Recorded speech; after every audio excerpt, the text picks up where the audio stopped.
Hello and welcome. We are going over the case 6 of the Mumonkan today. The Buddha holds out a flower. I am extremely excited because this is what I'm very shaky on. I don't know how to describe my feelings on this, but it very much affirms lots of thoughts and feelings and beliefs that I have. Of course, we need to abandon all of our thoughts and beliefs and feelings. Let's not get too ahead of ourselves. When Shakyamuni Buddha was at Vulture Peak, he held out a flower to his listeners. Everyone was silent. Only Mahakashapa broke into a broad smile. The Buddha said, "I have the true Dharma Eye, the marvelous mind of Nirvana, the true form of formlessness, and the subtle Dharma gate, independent of words and transmitted beyond doctrine. I have entrusted to Mahakashapa." Said his name in a really strange way there. That's it. That's the koan. Shakyamuni Buddha holds up a flower, and Mahakashapa got something from it. He got the true Dharma Eye, the marvelous mind of Nirvana, the true form of formlessness, and the subtle Dharma gate. And he got it without any words and without any doctrines. So, there's a point out that words and doctrines aren't going to get you there. If you're using words to transmit the Dharma, the true Dharma Eye, the Dharma, the Tao, any of that stuff, not going to work. It's not how you do it. You can't talk somebody into nirvana. You can't talk somebody into seeing that form and formlessness are the same. You can't do it. You've got to transmit it in a different way by holding up a flower. And transmission isn't even the right word here. So we're going to go over the koan and the commentary in this one video. Hopefully it's not going to be too long.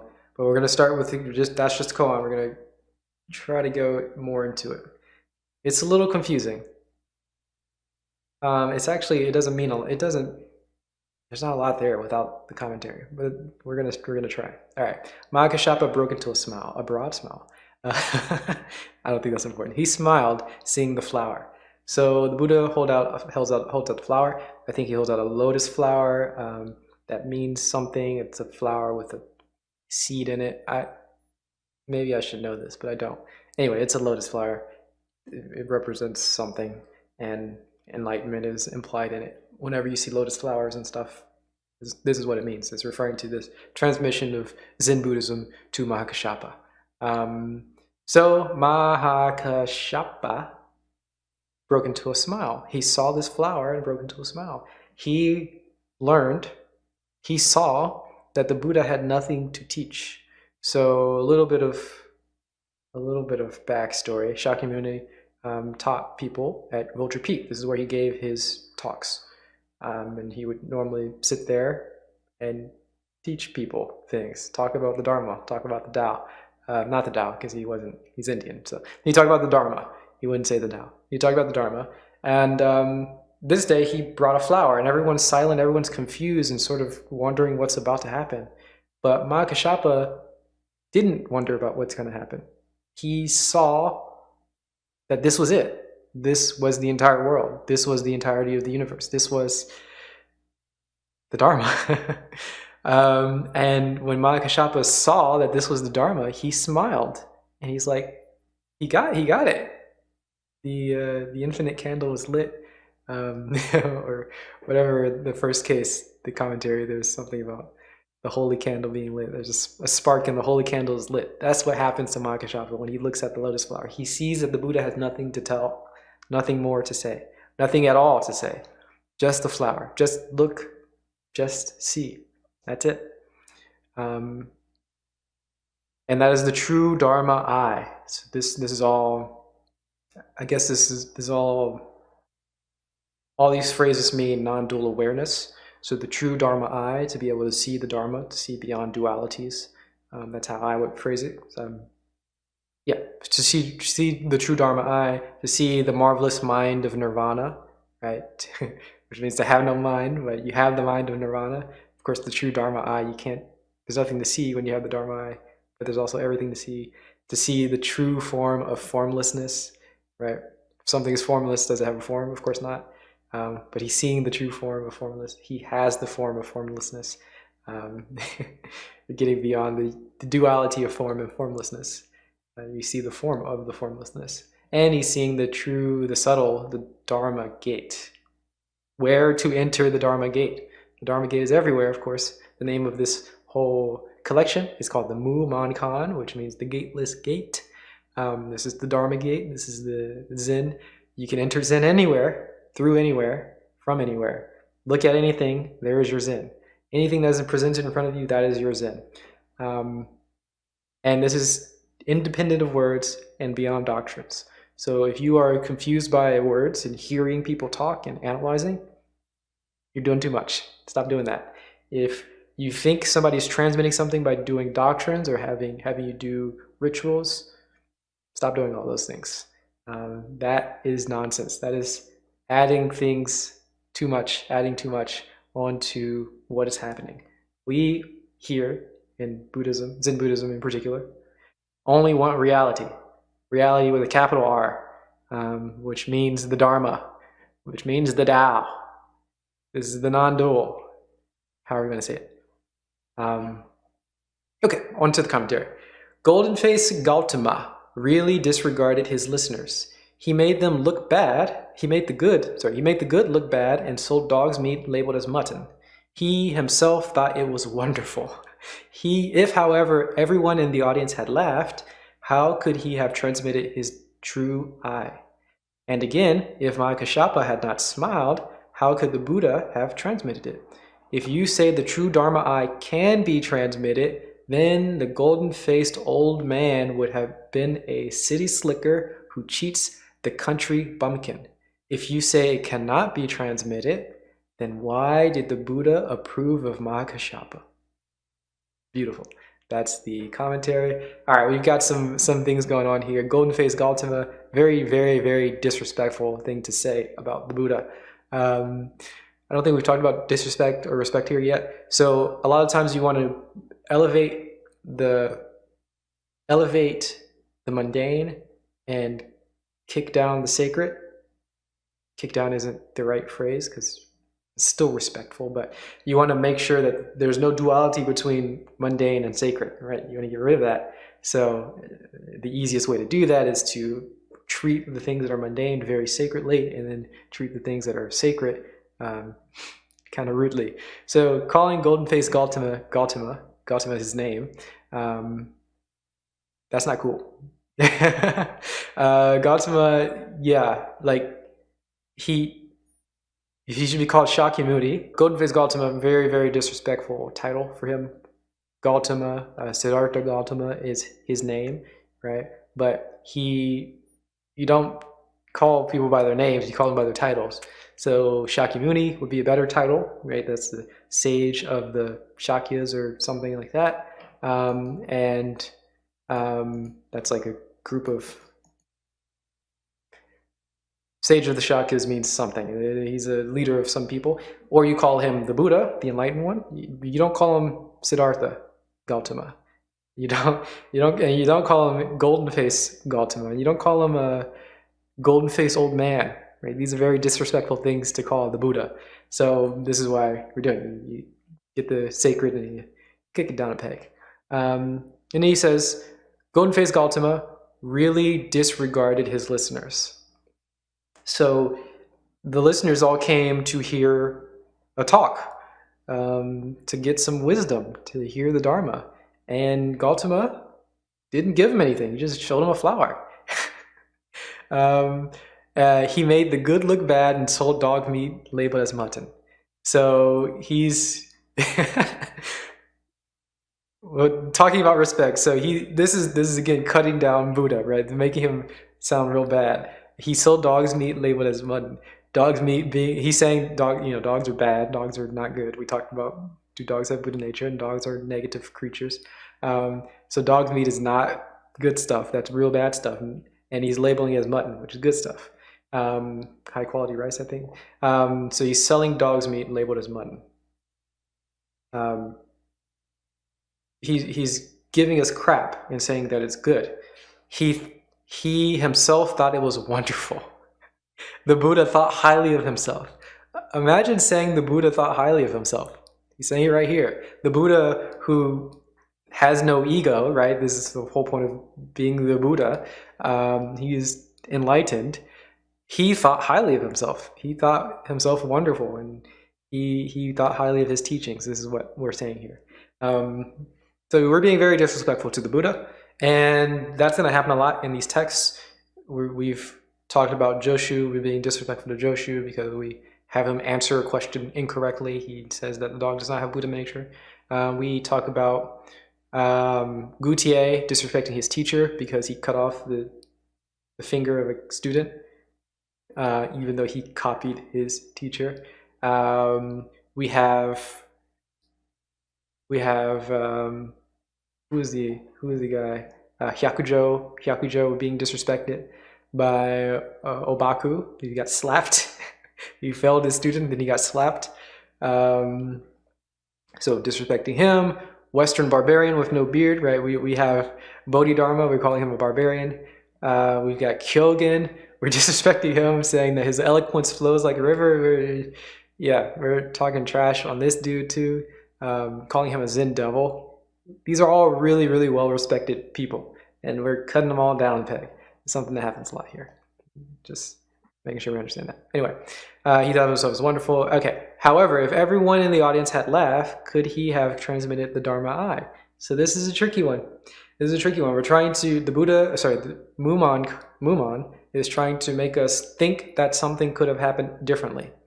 If the audience had laughed, would something have been different? And again, if Mahakashapa had not smiled, could the Buddha have transmitted it? He's making us think again. If things were different, would something different have happened? We had this happen in the in Hyakujo's fox, right? Hyakujo gave the wrong answer for something, but if he gave the right answer, would things have changed? And when the student asked him this, he slaps the student. Because that's the appropriate answer is to say, that's the case. This is the fact of the matter. We don't have to try to think of some other facts of the matter. This is the fact of the matter. There is no other, like, you're distracting me by trying to make me think of what would have been different if different things happened. There is no different things happening because there is no difference. This is what happened, and this is how it happened. But the question is, what was transmitted? Was there something transmitted? If you say the Dharma Eye can be transmitted, then golden-faced old man would be a city slicker who cheats the country bumpkin. So the true Dharma Eye cannot be transmitted, right? Because the true Dharma Eye is everywhere. Everybody already has the true Dharma Eye. You only see the Dharma. You only see the Tao. You only see Buddha nature because there is nothing else. We went over non-duality before, and in one of the videos, and I talked about my hand, and if you see the front of the hand, that represents the hand. You see my hand, that's going to represent my forearm. If you see the hand, it's going to represent my body. If you see the hand, front of the hand, this is going to represent all of humanity, and so on and so forth. And if you see the front of my hand, this is going to represent the Dharma, the Tao.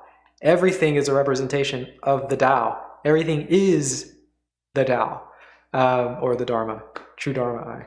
Everything is the Dharma. So you already see everything. You can't not see everything. You can't not see the Dharma. So there is no way to transmit the Dharma Eye because you already have the Dharma Eye. You already are the Dharma Eye. So if you think that things can be transmitted, if you think that the Dharma can be transmitted, if you think that enlightenment can be transmitted, you've missed it. Then the Buddha would be lying to you. The golden-faced old man would be a city slicker, cheating the country bumpkin.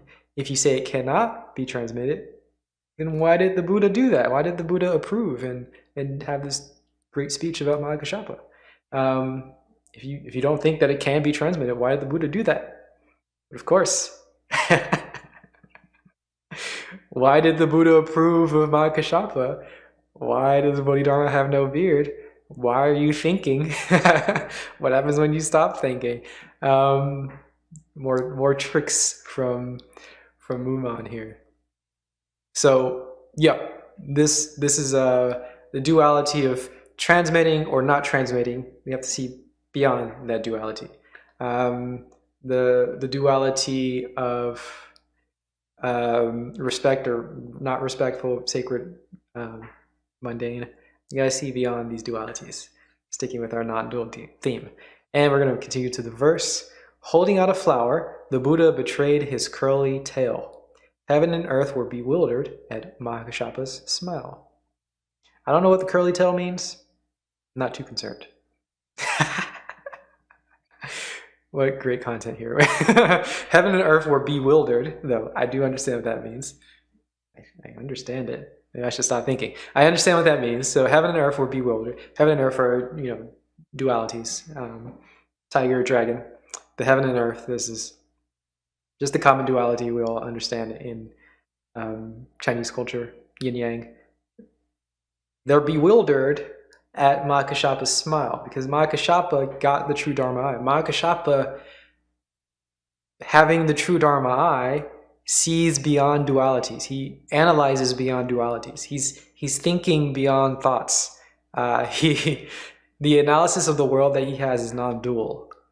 So when you have a non-dual analysis of the world and you try to apply duality to it, you're going to be very confused, which is exactly what we're doing right now. We're talking around it. By using our language, we're stuck in dualities. So it's going to be very confusing if you're stuck with the language, if you're attaching to the language. So that's what heaven and earth are bewildered. The dualities are not going to fit onto a non-dual analysis. It's just not going to work. So when Mahakashshapa gets it, when he has the true Dharma eye transmitted to him, it doesn't make any sense because you can't transmit. So we're stuck with the language of saying that it's transmitted, but nothing can be transmitted because he already has it.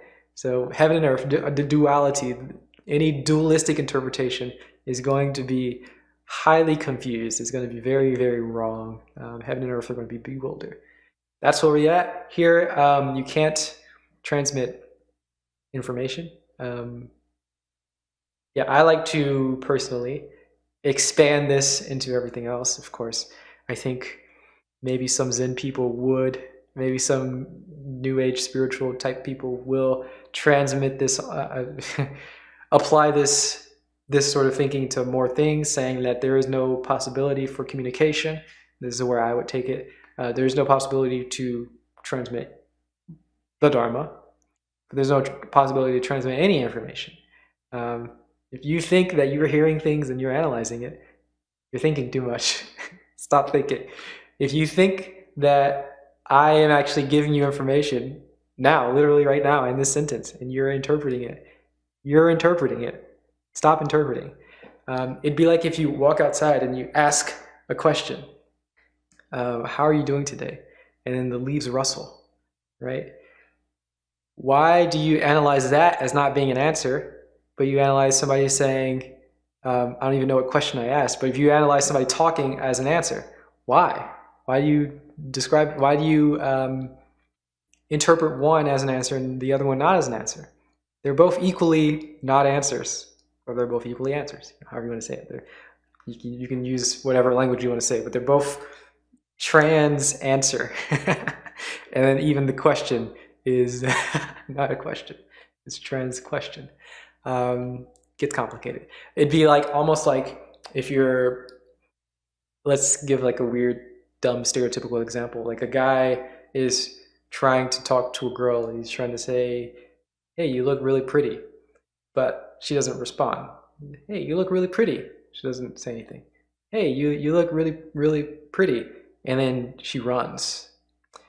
When she runs, you realize that her not responding was a response, right? You realize that you wanted the response of her saying thank you to be a response. You're looking at the yin, but the yang, the other side of the coin, is her being silent. That's also a response. And you don't realize that until she like expresses fear or whatever, runs away. That's an unfortunate example. I don't know why I gave it in that, but you get the point, right? Everything is always a response to your question. And also nothing is a response to your question. I think you understand that. But sometimes you just have to be, something has to happen to make you aware. A person has to run away for you to realize that when they didn't answer, they heard you, and their response was silence. They are responding still, though. There is an answer. Anyway, I think you get the point. Maybe I should stop thinking. But I think you get the point. Hopefully, this is very difficult to explain, so I'm not sure exactly how to guide if you don't quite get it. I'm not sure how to better express myself. Maybe I could. I'll have to keep thinking about that, because this is kind of important. Well, at least for me, that there is no answer. There is no question. Like, any response, the distinguishing factor that I make for saying that this is an appropriate response and this is not an appropriate response. So saying thank you, or saying, oh, I don't care if you think I look pretty, or I didn't do my makeup for you, saying like those are appropriate responses, and being silent is a not answer. That distinction is arbitrary. And in actuality, in reality, there is no distinction. I don't know how to better express that, but hopefully that made a bit of sense to somebody. If it didn't make a lot of sense, comment down below. I will definitely respond. Silliness. No, but I'll respond, and with a YouTube, I'll like type a YouTube comment and hit reply. I'll respond in that way. I won't respond with silence. I will respond to any comments down below. And if you liked the video, thumbs up. If you didn't like the video, thumbs down. And please hit the subscribe button and the notification bell. There's going to be a lot more of these videos to come. And Monday, Wednesday, Friday, I do streams, so we can talk about this stuff live, and so on and so forth. Please have a beautiful rest of your day. Thank you for joining me. Whew. That's a great one.